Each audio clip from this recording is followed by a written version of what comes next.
Shpesh në programet tona kemi folur për ndikimin e teknologjisë tek fëmijët, por ajo që është më e trishtueshme është se ata po rriten si fëmijë të vetmuar dhe pavarësisht se nuk e thon me fjalë, zemra e tyre ka nevojë që ne të jemi të pranishëm, jo vetëm fizikisht, por edhe mendërisht dhe emocionalisht. Ne ju ftojmë të mësoni më shumë se si ta ndryshoni këtë realitet në programin ton të sotëm, Shpresë për ty.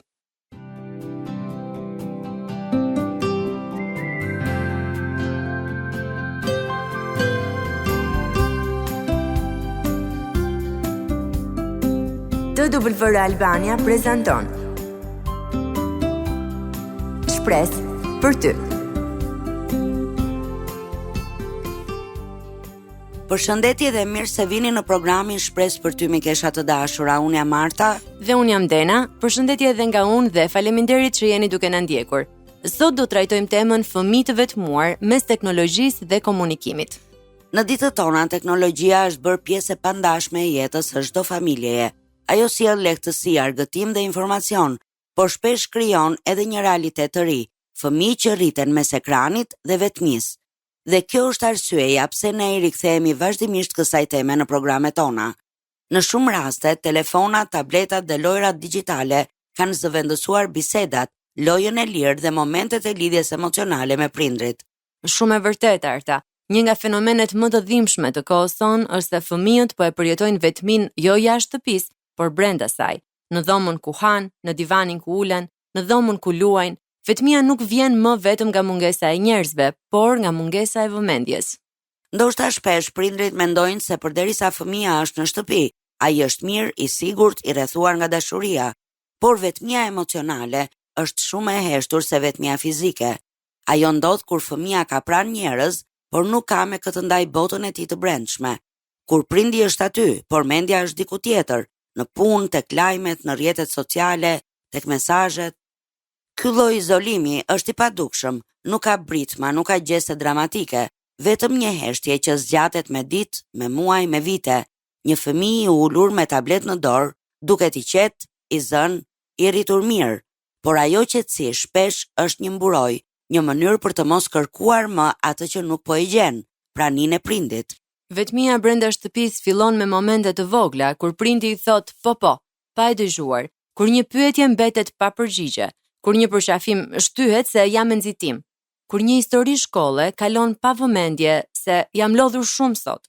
Fëmijët nuk din ta shprehin me fjalë këtë boshllëk.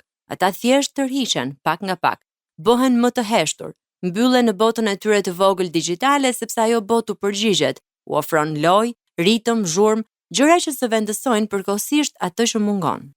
Prindrit shpesh nuk e bëjnë këtë me qëllim. Ata jetojnë në presion, në ritëm të lodhshëm, me punë, përgjegjësi, stres, por fëmijët nuk e dinë këtë. Ata nuk e dallojnë lodhjen nga largimi emocional. Ata shohin vetëm një gjë, sa e pranishme është zemra e prindit. Prandaj vetmia brenda shtëpisë nuk shuhet me më shumë lodra, me më shumë aktivitete apo me më shumë pajisje. Ajo shuhet me vëmendje, me kohë, me sy që i shohin, me një dorë të ngrohtë që prek supin e fëmijës dhe i thot, jam këtu për ty. Një nga ndryshimet më të mëdha në rritjen e fëmijëve sot është mënyra se si ekranet ndikojnë në zhvillimin e tyre emocional. Ekrani u jep atyre botë të bukura, të shpejta, plot ngjyra dhe shpërblime të menjëhershme. Por pikërisht, ky shpejtim artificial i ritmit ka efekte të thella, të cilat shpesh i kuptojmë vetëm kur fëmia rritet. Ekrani nuk i mëson fëmijës se si të përballet me zhgënjimin real. Ai e fshin atë me një klik. Nuk i mëson si të presin, sepse gjithçka vjen me një herë. Nuk i udhëzon si të menaxhojnë emocionet, sepse çdo ndjenjë e pakëndshme zhduket sapo hapet një lojë e re, një video e re, pra një shpërshëndrim tjetër. Kur një fëmijë mësohet me ritmin e ekranit, emocionet e tij fillojnë të formohen sipas këtij ritmi, dhe kjo sjell disa pasoja. E para, vështirësi për të duruar ndjenjat e pakëndshme. Shumë fëmijë nuk dinë çfarë të bëjnë me mërzinë, pritjen, acarimin apo dëshpërimin. Për ta, si zgjidhje e shpejtë, ekziston gjithmonë një lojë, por në realitet, aftësia për të përballuar këto emocione është themeli i pjekjes emocionale. E dyta, humbja e vullnetit për komunikim të thellë. Kur bisedat reale janë të ngadalta, fëmijët nuk i përjetojnë si interesante. Ata janë mësuar që gjithçka të jetë stimuluese. Biseda kërkon durim, dëgjim, intimitet, gjëra që ekrani nuk i ofron. Kështu fëmijët fillojnë të flasin më pak, të tregojnë më pak, të hapen më pak. E treta, reagime të forta emocionale për gjëra të vogla. Kur truri nuk mësohet me ritëm të qetë, ai reagon fort ndaj stresit. Për shembull, fëmia shpërthen për gjëra të vogla, humbet durimin shpejt, irritohet pa arsye, nuk di si ta shprehë qetësisht një shqetësim. Nuk është se fëmia është problematik, ai thjesht është i mbingarkuar emocionalisht. E katërta, ndikim në vetvlerësim. Ekranet shpesh krijojnë botë ku fëmia është gjithmonë fitues, gjithmonë përparon, gjithmonë shpërblehet. Por jeta sigurisht nuk është kështu. Në realitet ai ballafaqohet me gabime, humbje, vështirësi. Kur jeta reale nuk ngjan me atë që ekrani e mëson, fëmia mund të ndihet i pasigurt, më pak i aftë, më pak i vlefshëm.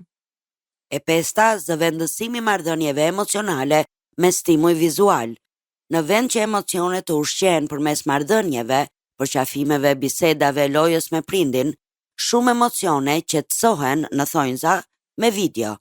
Kjo i bën fëmijët më pak të aftë të ndërtojnë lidhje të thella, sepse nuk e mësojnë asnjëherë gjuhën e emocioneve reale. E gjashta, vështirësi për të kontrolluar impulsivitetin. Lojrat edhe videot me ritëm të lartë stimulojnë trurin në mënyrë të vazhdueshme. Truri mësohet me këtë lloj shtytjeje të fortë edhe nuk di si të funksionojë në qetësi. Kjo ndikon drejt për drejt tek aftësia e fëmijës për të përqendruar për periudha të gjata, për të ndjekur detyrat deri në fund dhe për të menaxhuar emocionet pa shpërthime. E shtata, mungesa e përpunimit emocional. Fëmijët kanë nevojë të flasin për ditën e tyre, të përjetojnë momentet, të ndajnë merakun e tyre, të tregojnë, por kur çdo emocion mbulohet nga ekrani, ai emocion nuk përpunohet, ai mbetet brenda, i pashprehur dhe shpesh del në forma të tjera, ankth, agresivitet, tërheqje, heshtje.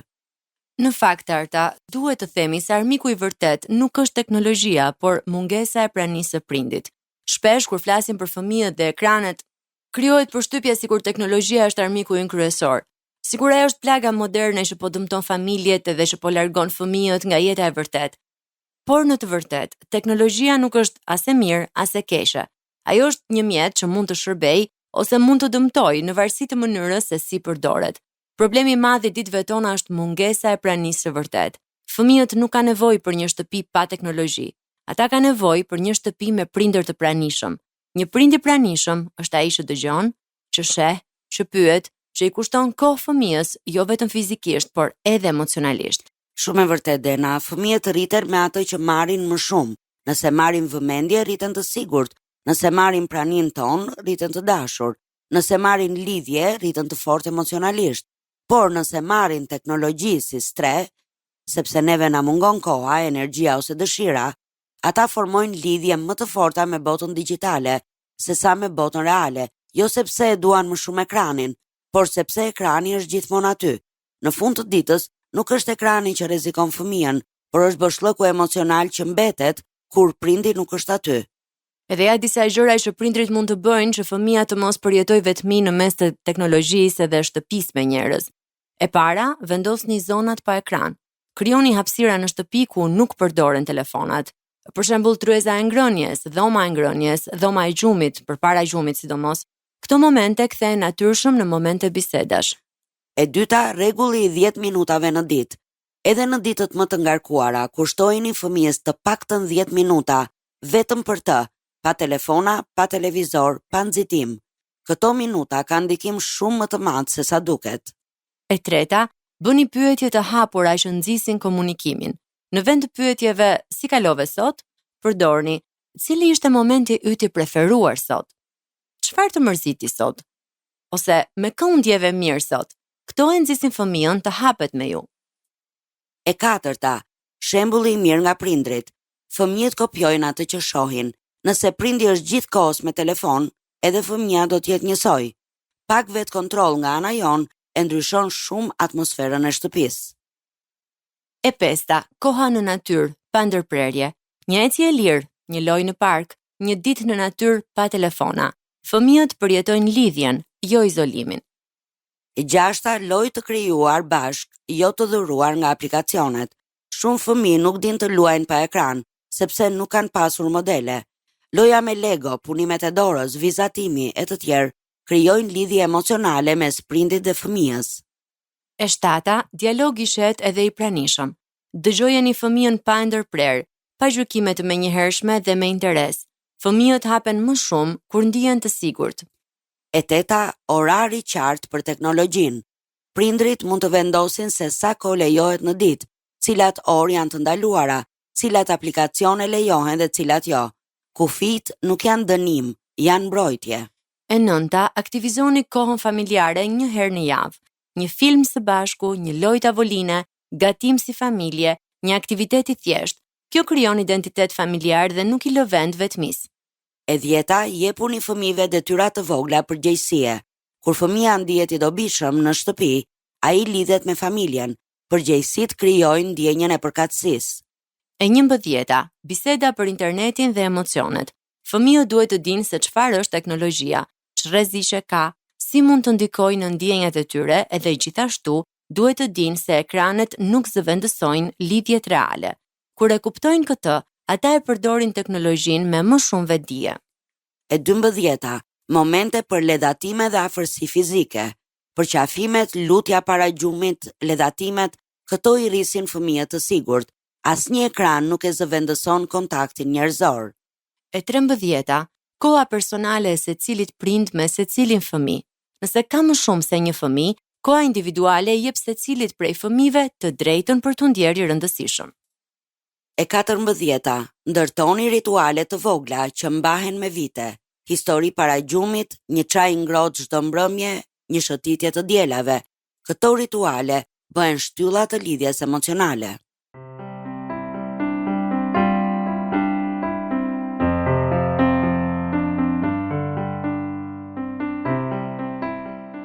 Jemi rikthyer në studio mikesha të dashura, po ndiqni programin Shpresë për ty. Sot po flasim për ndikimin e teknologjisë në familjet tona sot dhe u ndalëm më shumë tek vetmia që përjetojnë fëmijët si pasojë e kësaj. Tani do të flasim për fëmijët tanë si dhuratë nga Perëndia dhe se si ne mund të jemi prindër shumë të mirë për ta. Ka momente në jetë kur njeriu ndalon edhe e kupton se disa gjëra nuk janë rastësi. Ndër këto gjëra është edhe ardhja e një fëmije në familje. Bibla na kujton me një butësi të mrekullueshme. Ja, bijtë janë një trashëgimni që vjen nga Zoti. Fryti i barkut është një shpërblim. Fëmijët janë një bekim i shenjtë që Perëndia u beson duarve tona të lodhura, zemrave tona të buta dhe mendjeve tona që përpiqen të jenë të urta. Ata janë dhuratë edhe çdo dhuratë e Perëndisë vjen me një thirrje të qartë, të jemi kujdestar besnik të kësaj dhurate. Ashtu siç Perëndia i besoi Adamit kopshtin e Edenit për ta kultivuar, për ta mbrojtur dhe për ta zhvilluar, po kështu ai beson çdo prindi zemrën e një fëmije, për ta rritur, për ta formuar, për t'i dhënë jetë rrugës së tij. Fëmijët janë pasqyrimi i zemrës së Perëndisë. Bibla na hap syt për një realitet të mrekullueshëm. Vetë Perëndia i do fëmijët me një dashuri të pakrahasueshme. Mateu 19 vargu 14 thot: Jezusi tha: I lini fëmijët e vegjël të vinë tek unë, sepse atyre u përket mbretëria e qiejve. Ky varg nuk është thjesht një ftesë, është një deklaratë e qartë. Fëmijët kanë vlerë të pamatshme në sytë e Perëndisë. Ai i konsideron ata të çmuar, dhe ne si prindër jemi thirrur t'i shohim fëmijët me të njëjtin sy. Kur një fëmijë vjen në jetë, Perëndia vën në zemrën tonë një thirrje, të rrisim një jetë që i përket atij, një jetë që ka qëllim. Detyra jonë si prindër është të mbjellim karakter, jo thjesht sjellje. Bibla nuk flet për rritjen e fëmijëve si një proces të rastësishëm. Ajo na jep udhëzime të drejtë për drejta. Fjalët e urta, kapitulli 22, vargu 6 thot: Mësoj fëmijës rrugën që duhet të ndjek, dhe ai nuk do të largohet prej saj edhe kur të plaket. Këtu, fjala mësoje nuk do të thotë urdhëroje, por drejtoje, ec pran, formoje. Prindi nuk është komandant, është udhëheqës frymëror, mentor dhe shembull i gjallë. Në shumë raste, prindrit fokusohen tek sjelljet e jashtme të fëmijës, të rri mirë, të mos bëj zhurmë, të mos bëj gabime, por Perëndia na thërret të shkojmë më thellë tek zemra e fëmijës, sepse Jezusi na mëson: çka zemra qet goja. Pra nëse duam sjellje të mira, duhet të formojmë zemra të mbushura me dashuri, ndershmëri, drejtësi dhe me frikën e Zotit. Bibla na kujton vazhdimisht rëndësinë e punës, disiplinës dhe mençurisë. Fjalët e urta, kapitulli 12, vargu 24 thot: Dora e njeriu të kujdesshëm do të sundojë, por dora e përtacëve do t'i nënshtrohet punës së detyrueshme. Fjalët e urta, kapitulli 28, vargu 19 thot: Kush punon tokën e tij do të ketë bukë me bollok, por kush jepet pas kotësive do të ketë varfëri të madhe. Dhe Predikuesi, kapitulli 9, vargu 10 thot: Tërë ato që dora jote gjen për të bërë, bëj me gjithë forcën tënde. Kur I mësojmë fëmijët të jenë të zellshëm, të përgjegjshëm, të përqendruar, ne po ndërtojmë tek ata aftësinë për të përballur me jetën. T'i rrisim të aftë, do të thotë t'u japim atyre mundësinë të provohen, t'i lejojmë të gabojnë, t'i mësojmë të kërkojnë ndihmë dhe t'i inkurajojmë të mos dorëzohen. T'i rrisim të Zot, do të thotë t'i formojmë si njerëz me integritet, sepse I drejti ecën në ndershmërinë e tij, bijtë e tij do të bekohen pas atij. Prania e prindit është një nga mjetet më të fuqishme frymërore që Perëndia përdor për të formuar një fëmijë. Nuk mjafton të jemi fizikisht të pranishëm, siç e tham, duhet të jemi emocionalisht, mendërisht dhe frymërisht të përfshirë. Ashtu siç Perëndia na premton, dhe ja, unë jam me ju gjithë ditët deri në mbarim të botës. Po kështu fëmijët kanë nevojë të ndjejnë se ne jemi pranë tyre. Ata kanë nevojë të shohin tek ne reflektimin e dashurisë së Perëndisë, të një prindi që është I durueshëm, që dëgjon, që fal, që udhëheq me butësi. Kur prindi është I pranishëm, fëmia formon brenda vetes ndjenjën e sigurisë, sepse Bibla thot, në dashuri nuk ka frikë, madje dashuria e përsosur e nxjerr jashtë frikën. Dashuria e prindit e rrënjosur në dashurinë e Perëndisë I jep fëmijës guxim, vetbesim dhe paqe. Por Bibla nuk e shmang disiplinën, përkundrazi e nderon atë si një shprehje të dashurisë së thellë. Fjalët e urta, kapitulli 13, vargu 24 thot: Kush e kursen shufrën, urren birin e vet, por ai që e do, e korrigjon me kohë.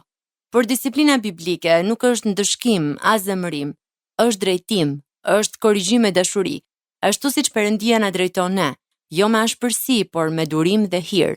Prindi biblik korrigjon jo për të shfryrë, por për të shëruar, jo për të thyer, por për të ndërtuar, jo për të kontrolluar, por për të formuar. Askush nga ne nuk është prindi përsosur, dhe Perëndia nuk na kërkon të jemi, ai na kërkon të jemi prindër që luten. Tek Jakobi 1:5 na thuhet, por në qoftë se ndonjërit nga ju I mungon urtia, le të kërkojë nga Perëndia që u jep të gjithëve, pa kursim, pa qortuar, dhe atij do t'i jepet. Prindi që lutet, sjell në shtëpi paqe, sjell forcë, sjell mençuri. Lutja e prindit është mburoj për fëmijën. Fëmijët që ne po rrisim sot do të jenë njerëzit që do ndikojnë botën nesër. Ata janë ambasador të ardhshëm të dritës së Perëndisë, dhe fjala e tij na siguron, por mirësia e Zotit vazhdon nga përjetësia në përjetësi për ata që kanë frikë prej tij, dhe drejtësia e tij për bijtë e bijve. Çfarë mbjellim sot në zemrat e fëmijëve tan? Besim, dashuri, urtësi, do të jap fryte në brezat që vijnë. Mikesha të dashura, tani ka ardhur koha të ndahemi, por duam t'ju kujtojmë se mund ta dëgjoni këtë program, si edhe programet e tjera Shpresë për ty në YouTube dhe t'i ndani ato me mikeshat tuaja. Mjafton të kërkoni TWR Albania, playlista Shpresë për ty 2025 dhe do të gjeni aty këto programe. Gjithashtu, për çdo pyetje, kërkesë për lutje apo nëse doni të ndani historinë tuaj me ne, ju inkurajojmë të na shkruani një letër në adresën TWR Albania, kutija postare 130 Tiranë, të na dërgoni një email në twralbania@gmail.com ose të na shkruani një mesazh në faqen tonë në Facebook dhe Instagram Shpresë për ty. Ne ju urojmë një javë të bekuar dhe miru dëgjofshim në programin e ardhshëm. Ndoshët programin Shpresë për ty.